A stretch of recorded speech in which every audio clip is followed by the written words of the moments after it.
কিছুক্ষণের মধ্যে আমাদের প্রধান বক্তা বিশিষ্ট আলেম হযরত মাওলানা মোহাম্মদ রুহুল আমিন যুক্তিবাদী হুজুর কথা বলবেন। আপনারা সঙ্গে সঙ্গে চলে আসেন।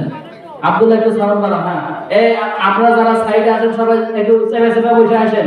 আর আজকে আমাদের বিজয়ের দিন, কি বলে, দেশ আবার কালকে রাত্রে স্বাধীন হয়েছে, আপনারা জানেন না? সবাই সবাই খুশি না? সবাই বলেন না কত খুশি? আজকে ওখানে গরু জবাই হয়েছে, সুবহানাল্লাহ বলবেন না?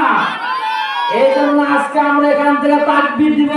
এই তাকবীরের ধ্বনি একবারে শয়তানগুলো এখান থেকে একবারে গোপালগঞ্জ নিয়ে ভালো। কি বলেন মুসলমান, ঠিক কিনা?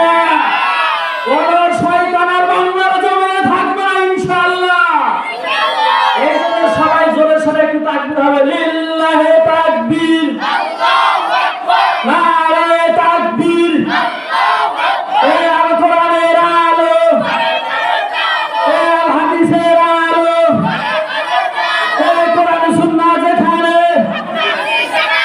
শেখ হাসিনা যেখানে থাকা যাবে। লিল্লাহি